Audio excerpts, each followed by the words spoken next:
still got that Leona to look at. Daydreamin has been playing a few of the same champions as well. He does have that Lulu in there. We may see coming from his side. Shifter, we've seen him playing some pretty crazy champions, trying to bring out the 3-time Katarina. Didn't work. Ziggs, Kayle, LeBlanc, Nidalee. He's got a big champion pool. He's a factor for Coast. If he doesn't get going, the game becomes that much harder. Right, you can see that they don't spend target bans on the mid lane because his champion pool is so big. Right. The only thing is they take out Yasuo just because it's a strong champion at this moment. So they just want to get that one off the table and leave the mid lane as open as possible because High's champion pool isn't as ginormous as most of the other mid laners around. Right. So going to something very comfortable like LeBlanc, we've already seen so many times in the LCS how effective that champion is at steamrolling games. Yeah, that's going to be very big for High. You saw what happened earlier. We've seen what happened when Bjergsen gets it. LeBlanc is just too scary to let through unless you focus it. And we'll have to see if they put that strategy out. Maybe they don't want to focus it. Maybe they say, we'll avoid it. Avoiding her is hard, but yeah, they could try for that It'll route. be a task. Now, on Coast's side here, I like what they've done with the supports because banning out Thresh, as we said, he's 5-0 on Thresh. You don't want to give Lemon that champion. But then taking Annie kind of dares him to go back to Leona because Annie can harass Leona very effectively in lane. All you have to do is start your Q instead of stun. So basically all you really give up is the early invade that you would want to do with that stun. Nobody does anymore. Exactly. You go with the Q and you go with the Doran's Ring, start spamming as soon as you get to lane, and you immediately get an advantage on her. And there's a big factor that Cloud9 always has coming in here. I mean, Renekton is out because Cloud9 focused it, but you still have Rumble, you still have, well, not Mundo to come out. The Shyvana is still lurking around. Actually, they leave that top lane for balls coming up to the last pick here. Sivir and Leona to be locked in. This will be the second Sivir play from Sneaky. Right, they take the dare, but you can see the potential that they have to shove a lane is ginormous. Yeah. I said that twice already. That's a good word, though. I like that one. Sivir plus Leona, because Leona helps shoving lanes because she often can go Targons, and she can execute the early ones, and then Sivir starts with the Ricochet, and she can start shoving at level 1 as well. So whatever lane that does go to, it could be a switch, but even if it goes to the 2 versus 2, they can try and not start with Meteos and not help him on his first buff and try and get the early minion wave advantage. Zion Spartan and Wiz Fusion actually having a conversation right now about these picks that are happening. Shifter is going to be locking in the Wukong. We've seen Nintendo try his hand at that twice now, 0 for 2, but Wukong is a playmaking champion, so any given game you can get that win on him. And there's a lot of pressure when you play Wukong because his ultimate can be devastating if you get the good initiation. Right. But he is very susceptible to being kited. When you pop your ultimate, you're not immune to any CC, so if there's ranged slows or snares on the enemy team, they can render your entire ult ineffective by using those on you and just kiting backwards, which Cloud9 are very adept at doing. They've shown time and time again that they deal with area of effect teamfight comps extremely well, just by splitting up or using something like Spell Shield for Sivir, and then kiting backwards until it's time for the re-engage. That kite and fight to make it happen. Looks like they do have a little bit of re-engage back here, but really it looks like all forward from the get-go. This is the Zerg comp. I mean, the four bottom champions here from Cloud9 are what you want when you go for the crazy teamfight Sivir late game. This is speeding up Shyvana and Lee Sin and Leona. They've got long-range engage, and once they get you with any sort of stun, if Leona even slows with the Solar Flare, then you pop on the hunt and you chase somebody down because they won't be able to escape. Very color-coordinated team here from Cloud9. Soaking on the yellow. We'll see what Coast can have for the last pickup. Shifter, what are you looking for? He's reaching. Up. Ziggs still alive for him to play. Veigar being hovered over, 12 seconds on the clock. We're going to see what Shifter has for us. We have not seen this yet, and they are going to lock in the Syndra. We'll see if Coast can scatter some weak this game. Yeah, very high assassination potential from both of these mid laners. This is going to be a really, really interesting matchup here. It's all going to be about the skill shots. Can the chains land? Can the slows from Syndra land to set up her stun? Both of them at level 6 can easily 100% the other champion. All it takes is a little bit of a first step from the jungler, a little bit of intervention from either jungler, and they can easily get the mid lane rolling really quickly. So if let's take out the junglers for a second. How does this mid lane matchup work altogether. As I said, that one is you got to walk on eggshells here. It's a very high kill potential for both of them. LeBlanc, the reason he first picked that is because she is a very safe champion right now. You can save your distortion for the escapes. You're going to lose out on a bit more CS, and you're going to lose out on harass. But if you do get put into a bad situation, then you are going to be able to play safe. A little bit more safety. So Syndra, it's really going to be all about who can get that early harass down, who can get the lead building up before the junglers. Gotta love outplay lanes. These guys are looking to kill, maybe with a little bit of roam. But as the teams load into the game, let's check in with who you voted to take this next win. According to LOLesports.com, 92% of you think Cloud9 is going to come out on top. That's a pretty big percentage. I expected something like that because Cloud9 are a very, very high-rated team, and Coast currently at the bottom. Plus, what they're showing yesterday, 5th game in their loss streak. We've seen Coast do a lot of things towards the end of the season. Obviously, it'll be easier to start that momentum now, but they do it when it needs to be done. Zion Spartan usually coming out as a huge player in that category when the pressure is hit. He's like the Jordan of Coast. He hits the shots when they need to be hit. That's pretty much the classic Coast strategy is have Zion just get very strong and split push until late game. It's a similar thing here. Mundo pretty much always. Dyrus just went over this matchup. Yeah, so Shyvana Mundo, everybody should know how this is going if you've ever watched before. We'll have to see. The thing in my mind here for the early game is still I have the question about the duo lane here from Leona and Sivir. Can they get their minion wave rolling forward quickly? And we'll see if Daydreamin has actually started with the stun or Q. And he went Q. So just as I said, I think he's going for the early harass on Lemon. As soon as they show up in lane, he'll try and chunk him down, just spamming out the Qs. And, even without going Dorian's Ring, it's still the same idea. It's a good choice. We've seen Lemon Nation and Sneaky play a lot more aggressive than previous splits. Usually Sneaky was on the utility, the Ashe, the something that brought something else for the team. But now on kills, or a killing champion, one that can really put out that early game damage, it's different. It is different. I like the point, though, because Sivir helps not only in team fights, but as Double Lift said before, the reason CLG was using it earlier today, she helps you get around the map to the objectives faster. Yeah. So when you can make those map movements and cause the enemy team to have to react to your first plays, then you get the first step, and that's how Cloud9 like to play the game. They always like to be in the driver's seat. Just finding utility in different champions with a bit more strength. Lemon Nation's going to go ahead and waltz this one in. Just say hi to Wiz Fusion real quick. Real bold.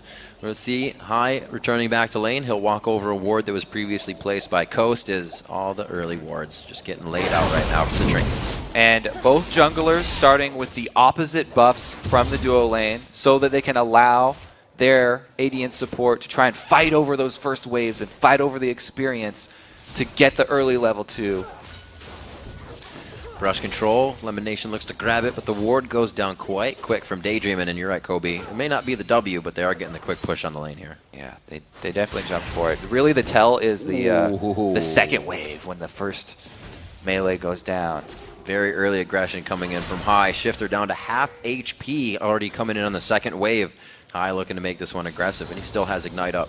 Yeah, High going with that Flask as well means that as soon as he takes any harass, he immediately starts drinking because he has so much regeneration but very little max combat stats. He doesn't have max health. So if a gank does come in, he's still very susceptible to being 100%ed. Yeah. A little bit of regen during the gank isn't going to help as much as the max health.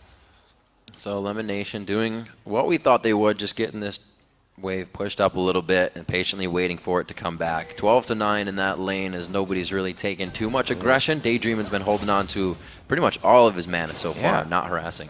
I'm very surprised at that. I think it was because the early lane, or the early minions went over to Sneaky. But man, in the mid lane, High is doing his classic early aggressive lane. Bjergsen talked about it so much how, he learned, even coming from Europe, the mid lane mecca from High. Here we go. In the bottom, a little bit of harass. Nice boomerang. Meteos making some action happen at Wraiths. We did just hear him say he doesn't really move on something unless he knows it's going to be effective for the entire team and himself, and he's still giving the Tendu a hard time here. Gets the cripple down. That's going to be the clone out. Is he going to be able to find the force flash? No. Hit the Q.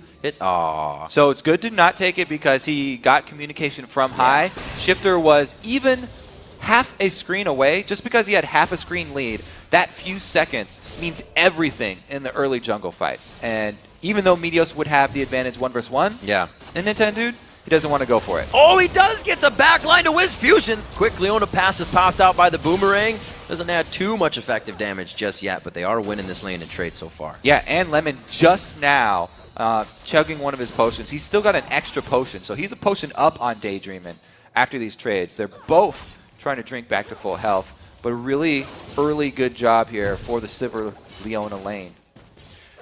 Wiz and Daydreamin', rather, still trying to do what they can here. They're only 3 CS behind. Wiz, we've seen him have bad games. We've seen him die twice before the first 2 minutes in the game, but he still can come back. He is a very constant and methodical CSer, so he just usually has a hard time in the late game when they focus him in every fight. Yeah, I mean, they're having a little bit of struggle so far. I mean, there's these 4 minions right here will boost up Sneaky above him, but it's nothing insurmountable yet. Here comes Meteos for a very deep dive. Yeah, the Ignite goes on. They've been calculating this one for a while. Meteos is going to stay in, and not enough damage to take down Zion Spartan as he walks around. They lost all their health, and Nintendo's coming in for the counter gank here. Shyvana should see him from the ward. Takes her time backing off because they dealt so much damage to Zion. There's no follow-up from the laner. Going on at Daydreamin', very nice attack. Sneaky not really able to go out with anything, just using the Boomerang blade there. It's on cooldown, so it's a little deterrent from getting damage on the turret. Cloud9, Sneaky's got to be careful now. He's definitely losing the damage trades. Daydreamin's got his stun, but Sneaky has spell shield, so he's holding on to that one, and the stun would have to be right next to him, have to be instant to catch him off guard. Yeah. Otherwise, he'll probably just be using that on Leona to peel for Lucian. It's a scary thing. They hit the stun, it's good to go. You get the shield, and you'll see Lemon Nation on Wiz Fusion in a few seconds. That'll probably be first blood of the game. It's a 200 gold lead just from what's happened. A little bit of that countering by Meteos in the jungle, but nobody has a real definitive lead just yet. And you can see that Meteos doesn't want to give up on that counter style. He's, even though he wasn't able to make anything happen from the early invade, he's purchased a bunch of wards here. Pink and green wards, in addition to the trinket ward. So he's working on the vision to continue to control the map here against Nintendo, try and catch him out in a poor gank and turn it around. Lee Sin's amazing at counter ganking Wukong because he can reveal him with either of his 2 damage-dealing spells. Meteos always happy to buy wards up. Like we said, he's got some 40 assists on his Lee Sin play right now, so he's ready to just get assist gold. He's not looking for that kill money to be super strong. He's ready to help the team. And the second thing that he's done, he's helped the team by placing that pink ward bottom. Even though he doesn't go for this gank, it makes Coast play defensively in the lane because they have no vision. They're blind right here. They have to constantly have this thought in the back of their mind that a Lee Sin could be attacking them at any moment. So he's just putting that fear into them until they see him on somewhere else on the map, which that ward in the top river may have done. Then they have to play defensive. It's a good rule of thumb. You should always consider that someone is in any brush that's not warded next to you.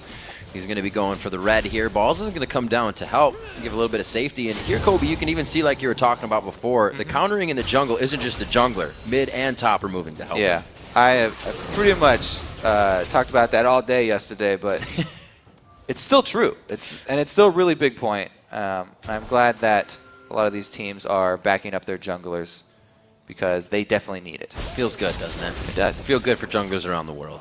8 minutes on the clock. One for the home team. Let's see what Shifter can do. They're roaming a little bit. He did also come down there with Nintendo because they almost had a quick engage. The blue buff transfer over to high. He's already been having quite a nice, let's say, not dangerous in the mid lane, safe mid lane. As we said, he was going to be keeping himself distance from Shifter. Yeah. I mean, it's not like they didn't try and harass each other. They were both trading pretty evenly. Because High was able to go with the flask, he was regenerating up very effectively. But the first roam really is the double gank. The jungler and mid going down bottom. It's been called out by Cloud9. That's great. So just the fact that Cloud9 was tipped off is enough to stall Coast in their movement. And now you have to make the best of this bad position. Hey, we've got 4 people down bottom. What do we do? Do we go for Dragon? Do we get a turret? We have to make something out of that time or it's all just wasted money. See, Ball's playing this a little bit differently. Dyrus, when he was playing Mundo just now, was able to take down a Shiv 82-56 in this top lane here. Meteos making a second appearance, but not yet. Okay, now he did. Okay, I have to say that it's very dangerous to go for this again here. They have the Ignite, though. He burned him. I don't think they care that it's quite dangerous. There it is, the kick coming from Meteos. The first blood, again, methodically done. So the thing, though, that I was trying to point out is that Coast, with that roam down bottom, they sent all their resources down there. It made Cloud9 confident that they can make a play anywhere else on the map. And even though Meteos sat in that bush for a while, they knew there was no possibility of anyone coming to Mundo's rescue. So they had the confidence to make the turret dive, and Coast didn't get anything with 4 people down bottom. They should have been able to take an objective, either Dragon or the turret, because they even saw the duo lane recalling, but they decided to back off, and it seems like a wasted opportunity. Everything that they had on the screen in front of them told it was going to be in their favor. Level 8 balls to a level 7 Scion Spartan. They're just playing what the book's telling them right now. Good damage onto Shifter in the mid lane. High trying to keep that aggression down. He's gone for 2 Doran's rings to Shifter's Chalice in the mid lane. Yeah, I want to call back to the video, too. Where Meteos was talking about not wasting time as a jungler. It's always going to count. Just walking around, if you're walking one way and then you cancel whatever you're doing, and you have to walk all the way back, that right there, just wasted time, is a mistake. Yeah. So a rotation like that takes a lot of your team's time, not necessarily flashy. It doesn't get called out on the screen or anything, but you are losing out. As we saw, High was able to shove the mid lane in, and they lost minions to the turret, and there was effective gank top. So those little things all add up. That was some nice ward killing right there. Stylish ward kill. Quick just process of thought, right? We would have been like, oh, I'll get that ward later, but he knows he can get in, get out. That's what Meteos is thinking all the time about the next step and what he can do to give his team the advantage. We're looking at 11 minutes on the clock and a 2,000 gold lead. Yeah, you kind of feel like a gymnast on Lee Sin. I think Jat was the one who was talking about the jungle gym. Whenever you get wards everywhere, and you can just feel so free because you're such a mobile champion with a safeguard. Oh, now he's coming in bottom, but he's sitting on a ward. He hatched that right out, and seeing the vision of the behavior of Wiz Fusion and Daydreaming right now tells him that, so he's going to get a little bit of experience from the golems, maybe come back for the lane gank, but that's already warded as well. And I got to say, Coast is keeping some good deep wards in the side of C9 in the bottom jungle. Yeah, the bottom lane here is warded up all over. And it's because it's such an explosive lane. They've got the supports post level 6. Leona and Annie are 2 of the highest skill potential supports here. Either of them landing the chain CC would be pretty much a dead AD carry here if there was any jungler to join the party. So both teams want to get full vision of that area. If a bottom lane goes down, it means an objective after. I mean, that's easily going to be a dragon, or it could be some turret damage, because those are the weak turrets. They might be able to make something happen with Scion Spartan. He is having trouble in that top lane, but the teleport could kind of give them an edge here in what happens at that dragon. A lot of pings going down in the mid lane. A pink just put down by Nintendo Dex there. So C9 is also privy to that area being covered by Coast. I like how that one ward that Meteos saved with 1 hit left on it too. Still doing a lot of work for Cloud9. Yep. Definitely getting a return on investment from that. They're going to head up. They got timers on this as well. Nintendo, do they have the ward on that? Actually, they're going to go ahead and call this down. The movement of Coast in the bottom lane calls the mid lane back in. This is a really great call this time from Coast, because they knew that Meteos has the red timer down for Coast, so he's like, yeah, let's continue to invade. Take away a red, another red. They say, okay, we're going to answer that with Dragon. But mid lane takes a lot of damage. And you can see that got really dangerous, but that's what you were just talking about, Kobe. They wanted red, and they second-guessed it. They backed off because they saw Dragon happen. And they might still fight over that red. Cloud9 actually have the positional advantage because they're in the bushes first. Easily grabbing and making it look like their side of the jungle, too. Coast can't do much to get back in. You still got balls pushing Scion Spartan into that lane. That wasn't actually red. We were tricked. It was just the babies that they left there from the last invade. So, scratch all of that, mind games. Just kidding. They're still trying to get an advantage here in the top lane. Lemon Nation taking a drop in the bottom. It's going to be onto Daydream, and they had no idea this was coming. The aggression in the top lane really giving everybody a look to the mini-map, and they tunneled a bit there. Yeah, they burned Scion Spartan's flash up there, and he's going to have a really tough time sticking around. Some jungle support has been called in so that he can farm freely.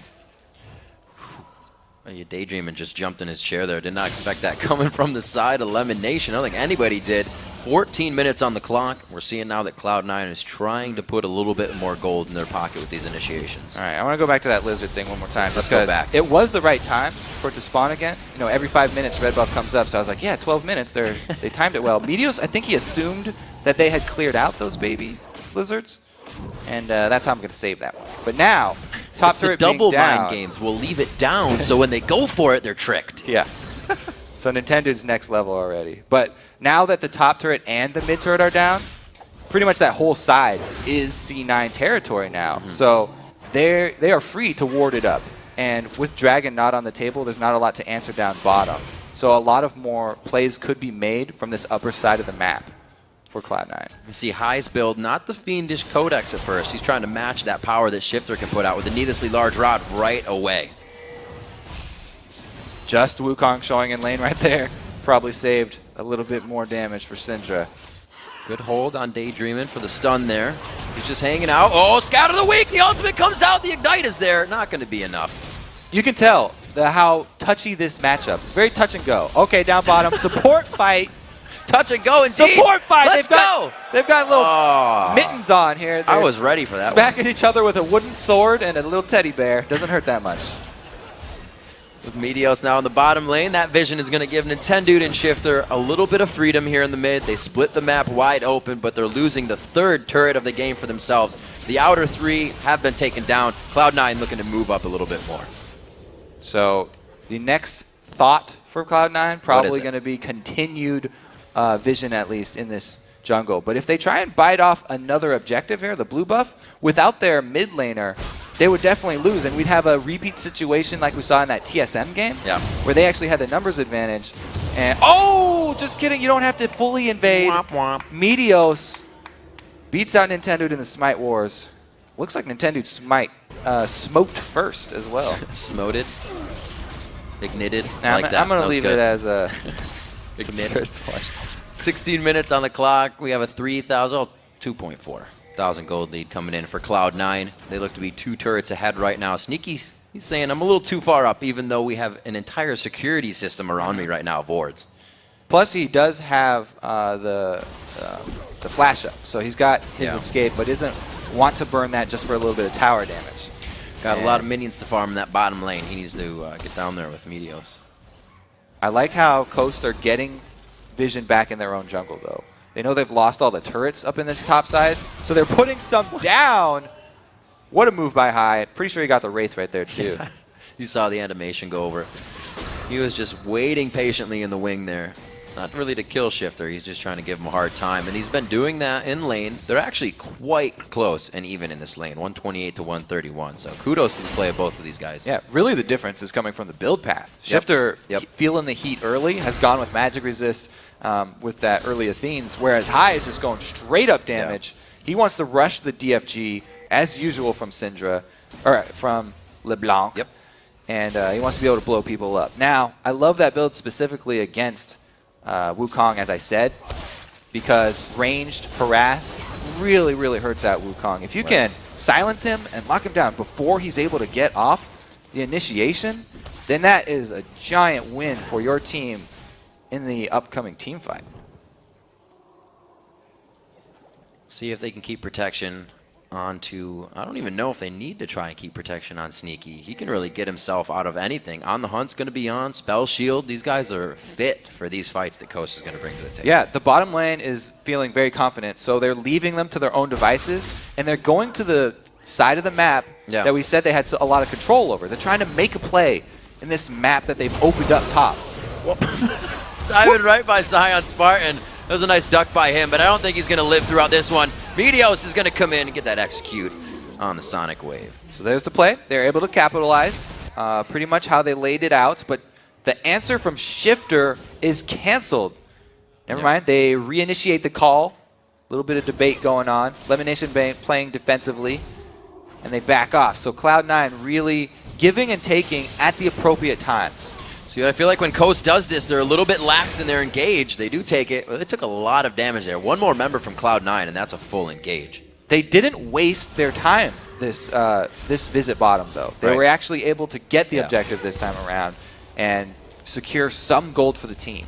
So that's a little bit of an improvement. The only thing is they took so much harass doing it that they're going to give up the dragon, even though they've got Wukong and the AoE ultimate is ready. They don't have the numbers around it. That's a huge win here. Again, Cloud9 really running out in front with this one. And although that kind of show that, you know, Coast is kind of jumping before they think about where they're jumping, because wouldn't that have been better for Dragon and then that turret in the bottom lane possibly? So I like your little analogy there, because it seems like they're thinking on the fly with their plans, whereas before Cloud9 move, they make the call and they get everyone's buy-in for the call. Seems like Coast are making the call as they're moving. So it's interesting. You can sort of see the plays as they happen for Coast, whereas Cloud9 seem a little bit more premeditated. They have a good wave down in the mid lane, so Cloud9 taking this time to somewhat reset themselves here. They know they have the lead. They don't have to pressure anything too much, or at least Lemon Nation might want to. Here gets another Lemon ward. Nation getting deep, though. Because they did such a good job with the vision, Nintendo doesn't know if there's one person there or 5 persons. People persons. There's a ton of them. It's going to be a party. It did take enough time. I like the fact that Lemon gets into an area like that and just patiently waits, and then you see the team just start to formulate around him. That almost became another good engagement for them, just because their vision is on the up and up, and Coast can't do much to sweep this out. Their sweepers are constantly down, and they haven't hit all the wards yet.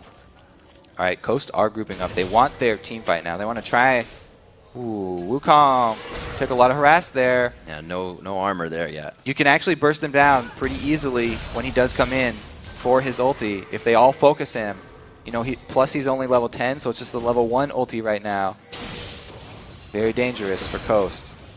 Now we come into this game saying Meteos has a really great Lee Sin play, and he's already 2-0-0 on this game. He's not looking to get the assist this time.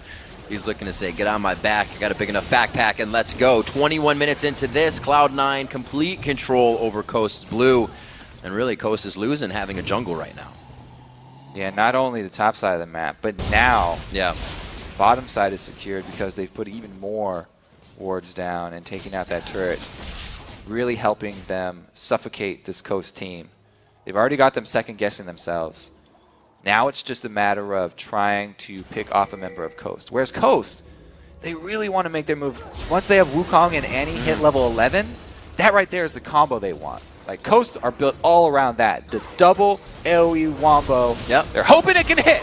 Just like Ball said in the beginning, Daydreaming in the backside, a beautiful solar flare stops Tibbers from really getting anywhere it needs to. When they get back on this, that turret should go down eventually. They really needed both to get anything here. And since one is already blown, the next team fight's going to be hard for them to hold. I mean, Mundo can teleport in, but you're still going to be fighting without Tibbers, so it's going to be all on Nintendo. He's got a really tough job here. Oh my gosh. There he goes. He hits High. High is in the backside. The clone stays in, but High gets a chain out, even still getting damage. Zion Spartan teleports in. They're regrouping, and they beautifully just all slide against that side of the wall, get back into position to re-engage. Yeah, still to level 10, still very squishy. Not much of a chance there for the Monkey King, and Nintendo falls. Valiant effort, but it's going to be Cloud9 with a pretty easy siege of this turret now. 4,000 is the gold lead. Oh, nice scatter the weak, stopping the Dragon's Descent damage to come in. Shifter, though, gets cut down very fast. Meteos gets to the back line, his 3rd kill of the game, his 4th kill of the game, and the 2nd-tier turret in bot lane for Cloud9. And to add insult to injury, Lemon gets out with double-digit HP. They get 0 kills off of it, and Coast have probably been heartbroken right now. It's really tough to come back from a 5-0, right? See, we watch it one more time. Even though they knock balls out, Lemon, again with the engage, able to land it, and Meteos goes all the way in to finish off the kill. Talking about kicking him in the back of the head. Gosh. That one's going to take out the Doctor. And that passive auto attack. So close to killing him. And credit to Lemon Nation. His Thresh game yesterday was amazing. He was hitting hooks left and right. It might have been 13, 14 consecutive hooks in a row to keep the game going. And again, on Leona. They're the only 2 champions he's played this split, and there's a reason why. Yeah, very successful on both of them. Leona a little bit less so, but he's done a great job this time around. He's looking to fix that. Exactly. And he's also been a team player this time around. You can see he's got the aura for his team. going with it early. Yeah. I guess he just... See what he can do. Locket of the Iron Solari will be formulated out of that. Zion, Spartan, and Balls to go back to it in the top lane. Balls with a nice red buff taken down on him as well, so he'll be able to pretty much harass out Zion continuously, as it has been all game. 230 CS in that lane to 176. And Meteos did a great job to get Balls going in that top lane. He did. Balls is really having an easy time now because Siobhan at this point with the Blade of the Ruined King is able to do exactly what she wants with Mundo, shove him under the turret, but a 4 versus 4 fight mid is still hard to pull off because, as we said before, you need to combo those AoE ultis, and Cloud9 are so good at spreading out. I don't see Coast getting more than 2 people with either of those CCs. From the side, the scatter of the week, again, 2 for 2 on that one, but is it going to be enough this time? They are able to take down Nintendo. That Cyclone did just go off, but like you said, Kobe, without being tanky, it just goes down. Yep, they weren't able to land the combo, and Cloud9 walk away with not only with the snipe, but also the turret. It's getting pretty bad. They're bullying Coast off of pretty much everything here, and it's not. They're just, give me your lunch money. We're going to take it and get more. It just looks so grim right now for Coast because if they venture anywhere outside of their base, this Cloud9 team, we already talked about their chase potential. It's unreal. We can even say the initiate between 2 turrets. They get the silence on Daydreamin for long enough that they can't combo it. The Tibbers with that with the Wukong ult, you know, he even threw it down, but it still wasn't enough. Nintendo just gets blasted as soon as he gets inside. He's even gone more tanky than usual with most of the Wukong starting out that Lizard Elder. That is true. He's gone for a little bit more health, but man, he is just getting annihilated. Cloud9 has pretty much found their way in on this initiation. They get Shifter to use that scatter, get that stun down, and then it's Balls is perfectly fine. He's still in the fight with that burnout on, and that's when Leona can come in. That's when High feels safe to go in and not get shot down in a matter of seconds, because that is the result they're getting on Coast. 6-0. So far, this game is a kill shutout. They found 3 turrets. They were able to open up that front side of C9's map, but the journey, I don't think, is going to take them on that side of the map anytime soon. Yeah.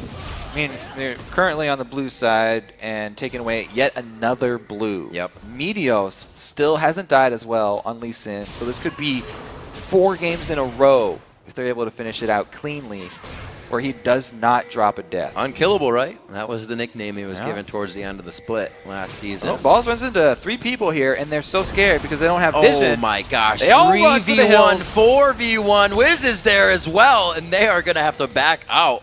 Ball's just doing what he can, flexing the muscles, and it looks like Coast is running scared. I'd be running scared too. Like I said, their small amount of vision that they do have is going to delay Cloud9 a little bit on the Baron, but they still have a pretty easy team fight. All they have to do is lure Coast away from a turret, and they can easily chase someone down.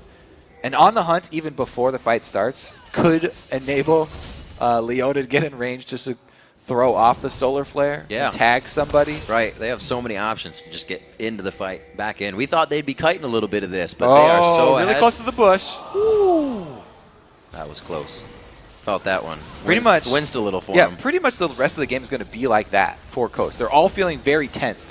Every moment they get close to a bush is going to be, is somebody in the bush waiting for me? Because they can't check these bushes leading up to Baron without a scrying orb. Oh, the small heart attack. Small heart attack. Leona Lemon Nation onto Daydream, and that is a perfect initiation. I haven't seen that Bear Tibbers for a long time.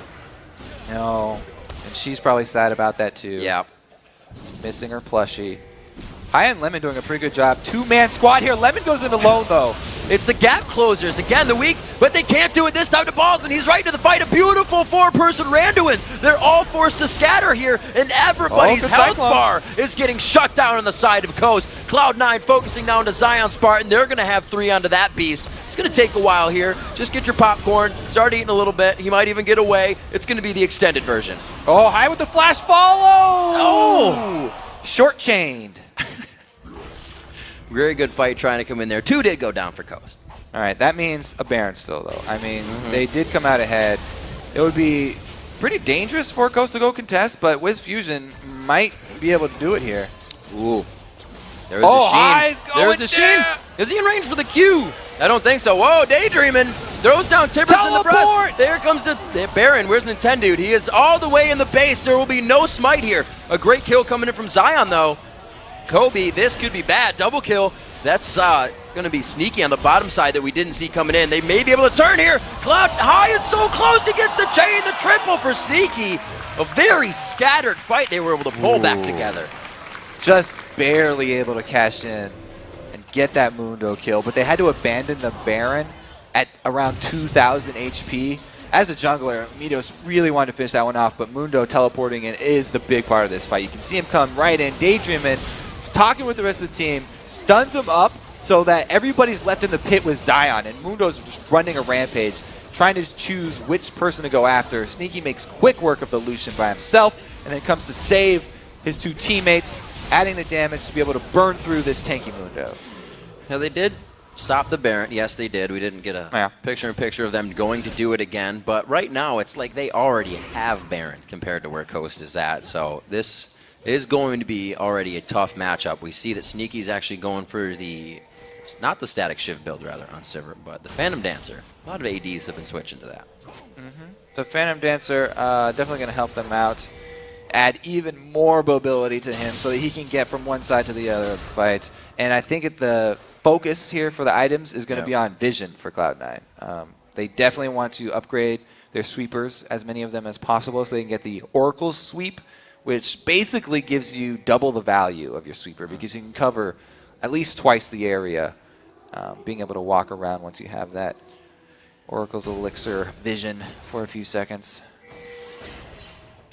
So great game by Balls in the top lane. He was really just given a kickstart by Meteos, and he took that to himself in the 1v1 in that top, 279 to 214. Everything and every advantage they have allows them to do things like this so calmly and cool-headed that they don't even have to try to engage, waste anything to get out of that. And as long as we're looking at items, I do like the Banshees on Meteos because he won't get caught in the AoE stuns if those are the initiations that are going to start out. So he can pull off the play for Lee Sin. If he needs to counter-initiate, like kick them all back, if Annie and Wukong, ever do get a good combo, he can block one of them and try and get a quick kickoff to spread out Team Coast and interrupt the combo that they want to put off. Combo breaker, if you will. Yeah, I believe it was Zion Spartan that said earlier Cloud9 has some ridiculous rotation. They're always communicating with each other, and it's shown. I don't know when the last time Coast has got a blue or a red buff or the Dragons coming out here. We're 31 minutes into the game, completely in the driver's seat, and 12,000 gold in the lead. Cloud9 looking for a victory soon here. Yeah, I mean, this is the advantage of running the very high mobility team fight champions. They can run all over the map, grab each objective, and then by the time they get back to Baron, they've got complete vision control, and they force Coast into a bad spot, once again pulling them out of the base, making them fight away from turrets.